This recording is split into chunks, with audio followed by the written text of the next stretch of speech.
은혜 받으실 Ketika 말씀은 Alkitab untuk 창세기 kubah adalah 2장 daripada 7절 Kejadian 2 ayat 말씀입니다. 7.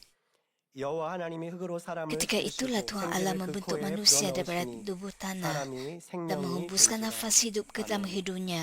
Lalu manusia menjadi 샬롬 makhluk yang 성가대의 hidup. 찬양과 니시 오케스트라의 연주가 있겠습니다. 사랑하는 성도 여러분, 전 세계는 Saudara dan saudari yang saya kasih dalam Tuhan Yesus, semua anggota Mamin dari gereja cawangan dan gereja tempatan, penonton GCN dan semua anak Tuhan yang menghadiri ibadah ini dalam talian. Inilah penjelasan tentang kejadian sesi ke-46. Dalam khotbah yang lepas, saya telah menerangkan keadaan ketika Tuhan menciptakan manusia pertama, Adam. Bahan asas yang digunakan oleh Tuhan untuk menciptakan manusia bukanlah emas yang tidak berubah atau besi yang kuat, tetapi bahan itu adalah tanah. Mengapakah Tuhan menciptakan manusia daripada debu tanah? Hal ini berkait rapat dengan ketentuan pemupukan manusia. Namun begitu, apakah maksud pemupukan manusia? Seperti seorang petani menanam padi, dia mula-mula menaburkan biji benih dan kemudian merawatnya dengan tekun.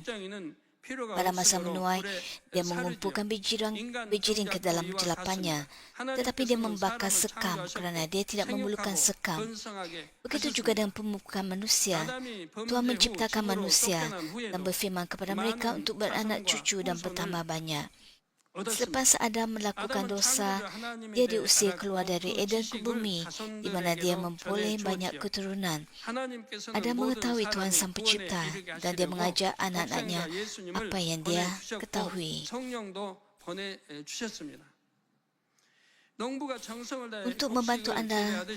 Untuk membantu semua jiwa menerima keselamatan, Tuhan mengutus anaknya tunggal Yesus dan juga mengutus Roh Kudus. Seperti petani yang menanam biji di mereka dengan sepenuh tenaga mereka, Tuhan juga telah menunjukkan kasih yang besar kepada semua jiwa. Dia juga menanamkan benih kehidupan dalam diri semua manusia, supaya sesiapa saja dapat mencari Tuhan dengan bersungguh-sungguh. Walaupun sesetengah orang mencari Tuhan dan percaya kepada Tuhan, manakala lain menjauhi Tuhan dan hidup dalam dosa. Hal ini sepenuhnya bergantung pada kehendak bebas setiap individu untuk memilih antara dua jalan ini. Apabila mereka mencari dan bertemu dengan Tuhan, benih kehidupan mereka akan terbangun dan roh mereka akan bertumbuh dengan bantuan Roh Kudus. Sebaliknya, orang yang tidak mencari atau percaya kepada Tuhan mempunyai benih kehidupan, tetapi mereka tidak dapat membangunkan benih kehidupan itu. Orang seperti ini secara rohani ialah sekam, dan mereka akan dibuang ke dalam api. Dengan kata lain, mereka akan dibuang ke dalam api neraka yang tidak akan padam. Orang melakukan dosa termasuk dalam kategori ini. Mereka mendengar firman tetapi tidak bertindak berdasarkan firman. Jadi benih kehidupan tidak hidup. Hal ini tidak ada kaitannya dengan berapa lama mereka telah menghadiri gereja. Benih kehidupan hanya akan hidup apabila mereka mendengar firman dan mempraktikannya. Tapi kerana mereka tidak mempraktikan firman dan berterusan melakukan dosa, apakah yang akan berlaku? Benih kehidupan tidak akan bergerak atau bertindak. Dan akhirnya hati nurani mereka akan menjadi tumpul. Oleh itu, orang seperti ini secara rohani seperti sekam dan akan dibakar dalam api pada masa penuaian. Mereka akan dibuang ke dalam api neraka untuk selama-lamanya. Walaupun jiwa-jiwa yang telah menerima Roh Kudus dan benih kehidupan mereka telah bangun adalah berbeza. Apabila roh mereka bertumbuh, roh itu memasuki tempat di syurga yang sesuai untuknya. Terdapat satu faktor penting untuk membantu roh bertumbuh. Seperti biji ring yang harus ditanam di tanah yang baik untuk menghasilkan buah yang banyak, tanah hati di mana benih kehidupan ditanam juga harus baik. Apabila anda mendengar khutbah benih kehidupan, anda akan sering mendengar mesej bahawa anda harus mempunyai hati yang baik. Selepas anda melakukan dosa, Tuhan mengusirnya ke bumi ini untuk mengerjakan tanah, iaitu sumber jasadnya. Seperti yang tertulis dalam Kejadian 3 ayat 23. Mengerjakan tanah, iaitu sumber jasadnya. Secara rohani bermaksud bahawa manusia yang diciptakan daripada tanah harus mengerjakan hatinya. Mengerjakan tanah hati bermaksud menyingkirkan ketidakbenaran dan mencabut sifat-sifat jahat dari hati. Semakin anda mengerjakan tanah hati anda dan menjadikannya tanah yang baik, semakin baik roh anda akan bertumbuh menghasilkan buah yang baik. Bergantung pada apa yang ditambahkan ke tanah, komposisi tanah boleh berubah. Walaupun tanah itu buruk, apabila petani menambahkan tanah yang baik, menggunakan baja dan rajin mengusahakannya, tanah itu akan menjadi tanah yang baik. Jika anda menanam biji benih itu akan bertumbuh dengan baik dan menghasilkan banyak buah. Sifat fikiran manusia juga berubah bergantung pada apa yang diterima dan dimasukkan. Jika anda berterusan memasukkan perkara yang baik, anda akan mempunyai fikiran baik. Tapi jika anda berterusan memasukkan perkara yang baik, anda akan mempunyai fikiran jahat. Jika anda telah menerima Tuhan Yesus, anda difirmankan untuk menjadi ciptaan baru. Anda harus menyingkirkan tabiat lama anda dan semua dosa anda. Sebaliknya, sesetengah daripada anda sedang mengumpulkan lebih banyak dosa. Mereka mengumpulkan dosa yang sangat dibenci oleh Tuhan sehingga mereka menuju kematian. Oleh itu, bagaimana mereka dapat diselamatkan? Itulah sebabnya hati nurani mereka secara beransur-ansur bagaikan diselar besi panas dan menjadi kebas. Oleh itu, mereka akhirnya mengulangi perbuatan jahat mereka berulang-ulang kali. Dinyatakan bahawa hati nurani mereka secara beransur-ansur terselar. Bergantung pada bagaimana anda memperlakukannya, hati anda akan menjadi sama ada hati yang baik atau hati yang jahat. Walaupun anda dilahirkan dengan hati yang baik, jika anda berterusan memasukkan kejahatan semasa anda membesar, hal ini dapat menjadi tanah hati yang jahat. Sebaliknya, walaupun anda dilahirkan dengan hati yang penuh dengan kejahatan semasa anda membesar, jika anda melihat, mendengar dan memasukkan perkara yang baik, hal ini dapat menjadi tanah hati yang baik. Seperti yang anda lihat, sifat asal hati manusia adalah serupa dengan tanah. Sebab persamaan ini adalah kerana Tuhan menciptakan manusia daripada debu tanah. Tuhan tahu bahawa dia harus menciptakan manusia daripada debu tanah supaya pemupukan manusia dapat dilaksanakan dengan adil. Jika Tuhan menciptakan manusia daripada emas, hati manusia tidak akan berubah daripada hati yang diciptakan oleh Tuhan pada asalnya. Jika manusia seperti itu, bukan kerana mereka mengasihi Tuhan sendiri, tetapi kerana mereka diciptakan sedemikian, maka hal ini adalah tidak adil. Iblis dan syaitan mempunyai alasan untuk bersungut terhadap Tuhan atas hal itu.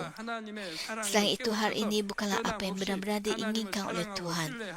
Tuhan mahu anak-anaknya sendiri menyedari kasih Tuhan dan mengasihinya serta mempercayainya. Ini merupakan kasih yang sejati dan hal ini merupakan kebenaran. Terdapat satu lagi sebab Tuhan menciptakan manusia daripada debu tanah. Selepas Tuhan menciptakan Adam, dia berfirman kepada Adam, "Takluki bumi." Frasa ini mempunyai maksud rohani bahawa Adam harus menaklukkan hatinya sendiri. Selain itu, tanah mengandungi maksud rohani yang lain. Dalam Alkitab, tanah kadang-kadang merujuk kepada dunia rohani yang gelap. Sebagai contoh, Bilangan 16 ayat 31 hingga 33 menyatakan, "Sebaik saja Musa selesai mengucapkan semua kata itu, terbelahlah tanah di bawah kaki orang itu. Bumi menganggarkan mulutnya dan menelan mereka bersama-sama seisi rumah mereka.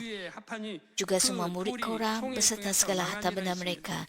Demikianlah mereka turun hidup ke alam tubuh kubur beserta semua yang ada pada mereka. Bumi pun tertutup semula dan mereka binasa daripada tanah-tanah jemaah itu."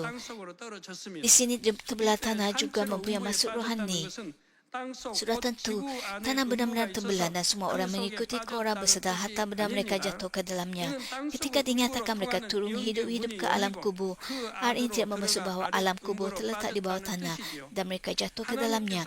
Sebaliknya, hal ini bermaksud bahawa pintu alam rohani menuju alam kubur di bawah tanah terbuka, lalu mereka jatuh ke dalamnya. Tuhan mengizinkan orang menyaksikan peristiwa ini untuk menyedari bahawa Korah dan muridnya dibinasakan dan jatuh ke dalam neraka. Hanya ketika orang mempunyai pengetahuan duniawi melihat tanah benar-benar terbelah dan orang jatuh ke dalamnya, mereka dapat menyedari bahawa mereka tidak dapat diselamatkan tetapi jatuh ke dalam neraka. Dengan demikian tanah dan bahagian bawahnya dapat melambangkan neraka yang dikendalikan oleh kuasa kegelapan. Oleh itu, taluki bumi juga bermaksud bahawa Adam harus menaklukkan semua hal duniawi yang ada di bumi serta musuh iaitu iblis dan syaitan. Tuhan berharap agar Adam dapat menaklukkan dan meminta segala sesuatu di bumi, termasuklah kuasa kegelapan. Ada masuk rohani yang sangat mendalam dalam penciptaan manusia daripada debu tanah oleh Tuhan. Saudara dan saudari yang saya kasihi dalam Kristus, ketika Tuhan menciptakan Adam daripada debu tanah dan menghembuskan nafas hidup ke dalam hidupnya, dia menjadi makhluk yang hidup. Apakah sebenarnya makhluk yang hidup itu dan mengapakah dia bukan hanya roh? Walaupun seseorang di langit pertama mempunyai mata rohani yang terbuka dan melihat malaikat, dia tidak dapat menyentuh malaikat dengan tangannya. Hal ini demikian kerana malaikat tidak mempunyai tubuh seperti kulit dan tulang, tetapi merupakan makhluk rohani. Namun begitu, Adam ialah makhluk yang hidup dengan kulit dan tulang yang terbuat daripada debu tanah. Bahan asas yang membentuk tubuh Adam termasuk dalam dunia fizikal. Namun begitu, oleh sebab nafas hidup yang memenuhi seluruh tubuhnya, tidak ada sifat duniawi yang muncul. Tubuhnya tidak berubah atau menua, tetapi tetap dalam keadaan yang terbaik. Tubuh makhluk yang hidup termasuk dalam roh dan mempunyai sifat yang berbeza daripada tubuh yang kita miliki sekarang. Sekarang, apakah anda berfikir bahawa tubuh Adam mempunyai sistem pengumbuhan ketika dia diciptakan daripada tanah? Meskipun makan makanan orang di Taman Eden yang semuanya adalah makhluk yang hidup, tidak mempunyai apa-apa pun untuk dikumbukan. Makanan terurai di dalam tubuh dan sepenuhnya diserap menjadi sumber tenaga. Selain itu, tumbuhan di Taman Eden sama sekali tidak beracun. Oleh itu, semasa proses makan dan pencernaan, mereka tidak menghasilkan gas atau zat berbahaya. Orang di Taman Eden tidak mempunyai apa-apa pun untuk dikumpulkan, sehingga mereka tidak perlu pergi ke tandas. Tidak ada tandas di syurga atau di Taman Eden. Namun begitu, ketika Tuhan menciptakan Adam, dia membuat sistem pengumuman sebagai satu bahagian daripada tubuhnya. Sistem ini tidak tiba-tiba dibuat ketika Adam diusir ke bumi setelah dia berbuat dosa. Tuhan Bapa lebih awal mengetahui bahawa Adam akan dipupuk di bumi dan menciptakannya sejak awal. Oleh sebab tubuh makhluk yang hidup ini termasuk dalam roh, tubuh ini mirip dengan tubuh yang telah bangkit. Namun begitu, ada juga perbezaannya. Secara ringkasnya, tubuh yang telah bangkit ialah tubuh yang dikenakan oleh Yesus yang telah bangkit. Ketika Tuhan Yesus datang di angkasa, semua jiwa yang percaya kepadanya akan mengenakan tubuh yang telah bangkit ini, iaitu tubuh yang kudus. Tuhan yang bangkit sendiri menunjukkan seperti rupa tubuh yang telah bangkit itu. Dalam Lukas 24 ayat 39, Yesus berkata,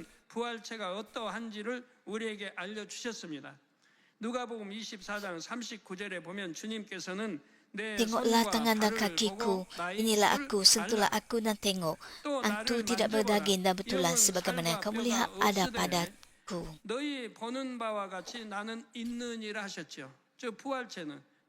Tubuh Yesus dan tubuh yang telah bangkit dapat disentuh oleh tangan para muridnya.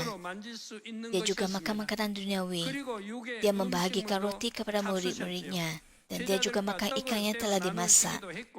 Alkitab menggambarkan tubuh yang telah bangkit seperti yang berikut. Yesus yang mempunyai tubuh yang telah bangkit, bernafas dan makan ikan telah dimasak. Seperti yang anda lihat, tubuh yang telah bangkit tampak mirip dengan tubuh makhluk yang hidup. Tetapi kedua-dua tubuh ini juga sangat berbeza. Seperti yang tertulis dalam Yohanes 20 ayat 19, Yesus muncul di tempat para murid berhimpun ketika pintu-pintu terkunci. Anda dapat melihat bahawa tubuh yang telah bangkit dapat melangkaui dimensi duniawi seperti dinding dan pintu. Juga dalam Lukas 24 ayat 31 ada catatan bahawa Yesus lenyap daripada pandangan mereka ketika dia berbicara dengan dua muridnya di Emmaus. Tubuh yang telah bangkit dapat bergerak bebas dari satu tempat ke tempat yang lain.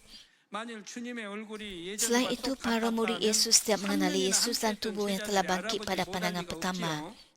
Jika Yesus kelihatan sama seperti sebelumnya, adakah para muridnya yang telah mengikuti Yesus selama 3 tahun tidak mengenalinya?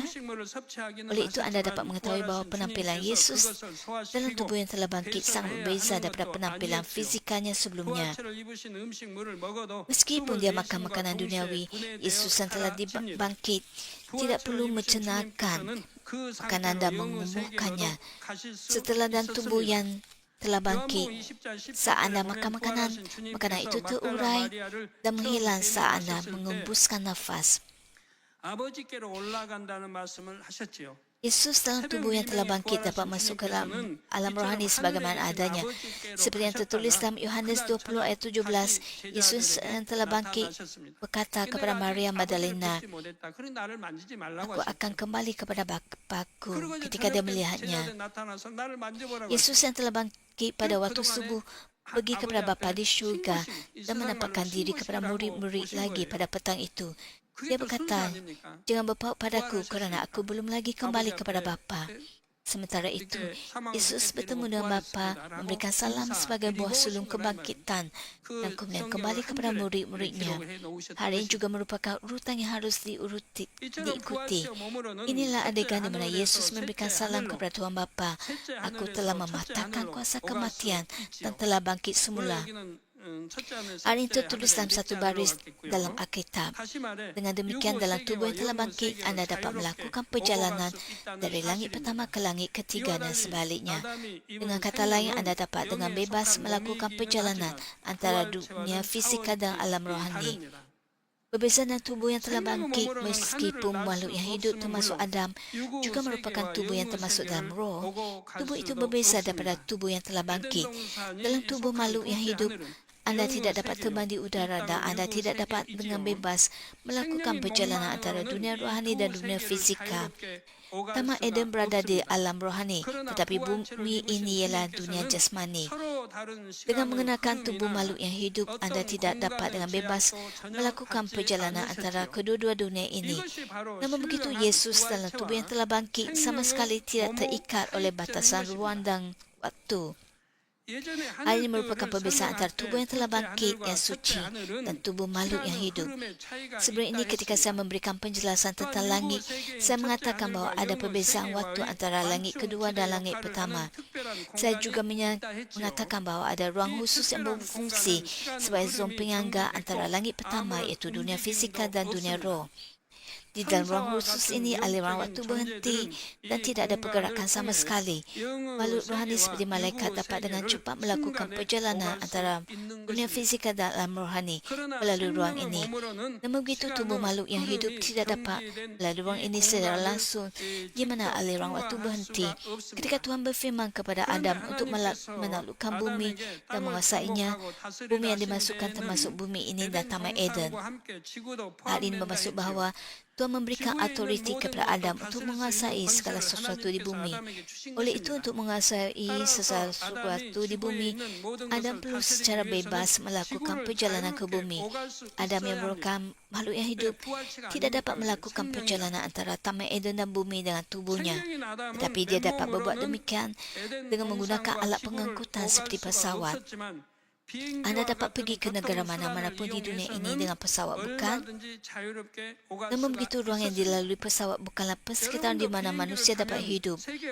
Ruang itu merupakan persekitaran di mana orang tidak dapat hidup. Udara sangat tipis di sana sehingga Anda bahkan tidak dapat bernafas. Jika Anda naik ke gunung, katakanlah 4,000 meter atau 7,000 hingga 8,000 meter. Gunung Everest 8,000 meter. Anda bahkan tidak dapat bernafas dan Anda akan mati. Anda harus mengenakan topeng oksigen. Namun begitu, pesawat terbang lebih tinggi daripada ketinggian itu. Suhunya sangat rendah dan udaranya tipis. Suhunya turun hingga negatif 70 darjah. Bagaimanakah pula dengan keadaan di dalam pesawat?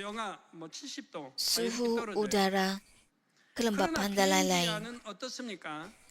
Di dalam pesawat disesuaikan ada sesuai dengan manusia. Oleh itu, jika Anda menaiki pesawat, Anda dapat pergi ke mana-mana saja di dunia ini dalam waktu yang singkat. Itulah yang saya masukkan, sehingga Anda dapat berpergian dengan selesa.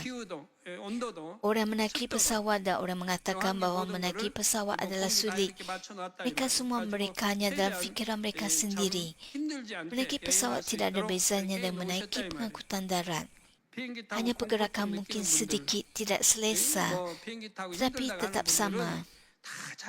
Sebenarnya bahkan mungkin lebih baik daripada kerusi mereka sendiri di rumah. Namun begitu orang berasa klaustrofobia atau cemas menciptakan semuanya dalam fikiran mereka sendiri. Pemikiran tidak berguna jika Anda tidak memikirkannya. Oh, ini selesa, saya gembira. Oh, betapa bahagia dan seronoknya saya ketika saya sampai di destinasi saya. Saya akan melihat negara asing. Jika Anda hanya memikirkan pemikiran-pemikiran baik seperti ini, mengapakah Anda terlebih dahulu mempunyai fobia?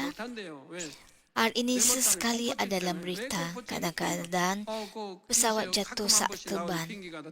Lalu bagaimanakah Anda menaiki kereta? Kadar kemalangan kereta jauh lebih tinggi daripada kemalangan pesawat, tetapi pesawat masih selamat. Sementara kereta mempunyai peluang lebih tinggi untuk mengalami kemalangan. Namun begitu mereka berfikir bahawa menaiki kereta adalah selamat. Mengapa? Kerana kereta bergerak di darat. Mereka berfikir bahawa naik ke udara jauh lebih berbahaya. Tetapi ini merupakan pemikiran yang tidak perlu. Demikian juga ada jenis pengangkutan di Taman Eden yang membolehkan Adam secara bebas melakukan perjalanan ke bumi ini. Di Taman Eden, jenis pengangkutan ini digunakan seperti kereta yang digunakan oleh orang pada masa lalu. Fungsinya adalah seperti kereta pada masa ini. Namun begitu pengangkutan ini tidak berjalan di atas tanah seperti kereta atau kereta api. Tetapi pengangkutan itu merupakan kenderaan terbang seperti pesawat. Ada pelbagai jenis kenderaan terbang bergantung pada fungsinya dan bentuk serta ukurannya juga pelbagai. Setengahnya seperti pesawat penumpang yang tujuannya adalah untuk mengangkut orang antara tempat. Ada juga kenderaan udara tanpa pemandu. Kenderaan itu bertindak sebagai pesawat penumpang. Bukan seperti pesawat penumpang yang berukuran seperti pesawat di bumi ini. Jika Anda menggunakan kenderaan terbang ini, Anda dapat melalui ruang di mana aliran waktu berhenti. Dengan kenderaan terbang ini, Adam sering melakukan perjalanan ke bumi. Keturunan Adam yang dilahirkan di Taman Eden juga menggunakan kenderaan terbang ini untuk turun ke bumi. Meskipun Adam dan keturunannya yang tinggal di Taman Eden datang ke bumi menggunakan pesawat ini, bentuk dan struktur fisika mereka tidak berubah. Bentuk dan struktur fisika mereka seperti saat mereka tinggal di Taman Eden. Begitu juga apabila mereka dari bumi kembali ke Taman Eden. Jika seorang manusia di bumi pergi ke Taman Eden, dia akan mengekalkan penampilan aslinya seperti adanya. Hal ini demikian kerana Taman Eden bukanlah ruang untuk roh sepenuhnya, tapi ruang di mana tubuh fizikal dan roh dapat wujud bersama-sama. Oleh itu manusia di Taman Eden dapat datang dan tinggal di bumi, dan manusia di bumi juga dapat pergi ke Taman Eden dan tinggal di sana untuk sementara waktu. Walaupun pun suka bagi manusia di bumi untuk pergi ke Taman Eden, begitu juga orang di Taman Eden tidak ingin tinggal lama di bumi. Taman Eden sama sekali tidak cermat. Oleh itu Taman Eden sangat bersih dan indah. Sebaliknya banyak perkara telah berubah dan menjadi tercemar di bumi sejak bumi diciptakan. Sukar bagi orang dari Taman Eden untuk tinggal dalam persekitaran bumi yang telah tercemar. Mereka dapat melawat bumi, tapi mereka tidak ingin tinggal lama di bumi. Namun begitu, sebelum Adam melakukan dosa, persekitaran bumi tidak banyak berbeza dengan Taman Eden. Oleh itu, Adam sering melawat bumi semasa dia tinggal di Taman Eden. Tuhan memberi Adam autoriti untuk menakluk, menguasai dan memerintah bumi.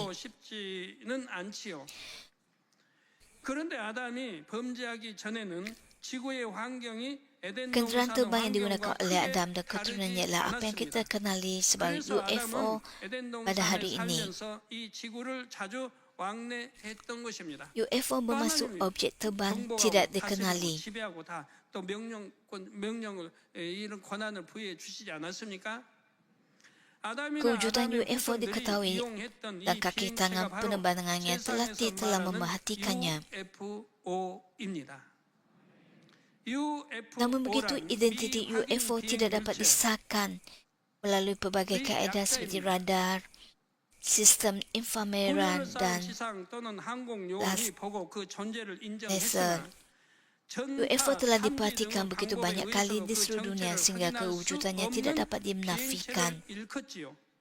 Adalah pelik bahawa ada orang menafikannya. Terdapat begitu banyak kes di seluruh dunia dan banyak negara bahkan telah mengumumkannya di peringkat kerajaan. 또 정부 차원에서 발표한 것도 여러 나라가 있는데 2007년 3월 22일 세계 언론은 Media berita dunia melaporkan pada 22 Mac 2007 bahawa Perancis membuka 100,000 halaman fail UFO kepada orang awam melalui internet.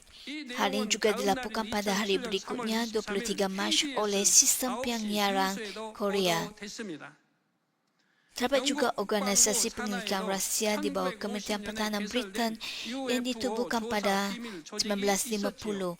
Pada 1 Januari 2006, dokumen-dokumen yang diklasifikasikan yang diruskan oleh organisasi ini dibuka kepada dunia mengikut Akta Maklumat Awam. Organisasi penyelidikan UFO Britain ini menyiasat lebih daripada 12,000 insiden sehingga organisasi itu dibubarkan.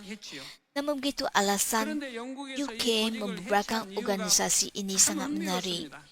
Salah satu sebabnya adalah bahawa antara laporan penampakan UFO, hanya 5% yang mungkin merupakan pemerhatian UFO yang sebenar.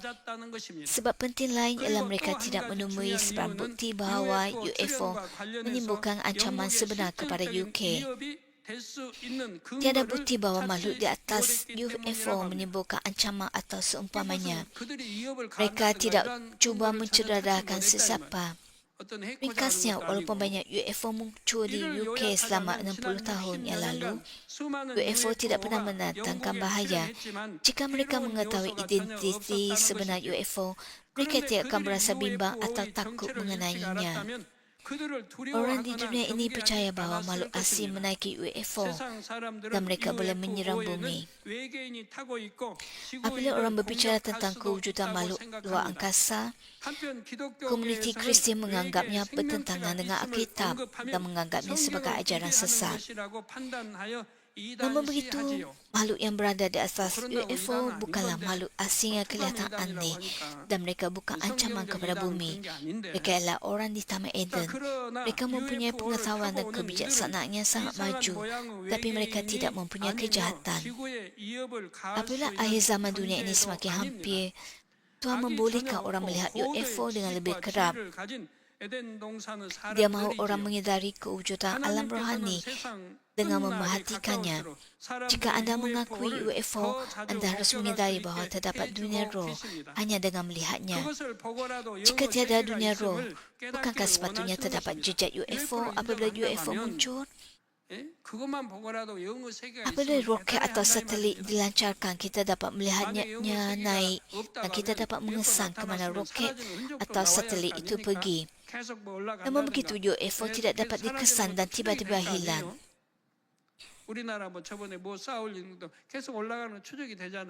Sebagai contoh, pada 7 Julai 2010, sebuah UFO muncul di atas lapangan terbang Xiaoshan di Hangzhou, China. Dan lapangan terbang itu terpaksa ditutup dengan segera. Hal ini benar-benar berlaku. Ketika UFO bergerak dengan kelajuan tinggi, sebuah pesawat sedang berlepas dan pesawat itu bergerak sangat perlahan berbanding dengan kelajuan UFO. Anggota gereja ini juga telah melihat UFO banyak kali dan menyerahkan bahan rakaman kepada Persatuan Penyelidikan UFO Korea untuk kajian. Pada akhir kajian mereka menghantar laporan kepada gereja ini bahawa objek dan bahan rakaman tersebut mempunyai keberangkalian yang sangat tinggi sebagai UFO yang sebenar. Hal ini bermaksud bahawa UFO yang dirakamkan oleh gereja ini telah disahkan oleh Persatuan Penyelidikan UFO Profesional. Foto-foto UFO yang diambil oleh kaki tangan gereja ini juga disertakan dalam buku kecil ini. Seorang ahli Persatuan Penyelidikan ini menguraikan rakaman gereja ini dalam bukunya Rakaman Menakjubkan UFO.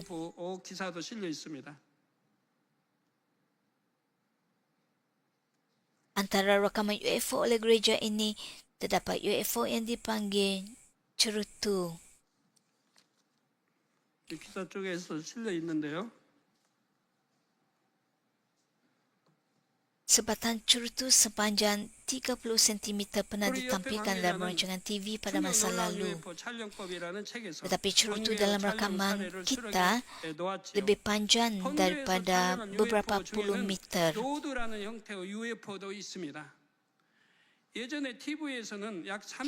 UFO berbentuk cerutu ini adalah untuk peninjauan dan UFO tidak mempunyai pemandu. UFO ini adalah seperti pesawat angkasa tanpa pemandu dan dilengkapi dengan banyak peranti penerokaan. 일종의 무인 우주선처럼 탐사 장비들이 장착된 UFO인 것입니다. Saudara dan saudari yang saya kasih dalam Kristus, dalam khutbah ini saya menjelaskan sebab Tuhan menciptakan manusia daripada debu tanah. Saya juga membandingkan tubuh manusia yang hidup dengan tubuh manusia fizikal di bumi ini dan dengan tubuh yang telah bangkit.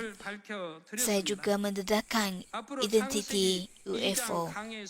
Dalam bab 2 penjelasan tentang kejadian yang akan datang, dinosaur dan piramid yang juga ingin diketahui oleh orang duniawi akan saya jelaskan dengan terperinci.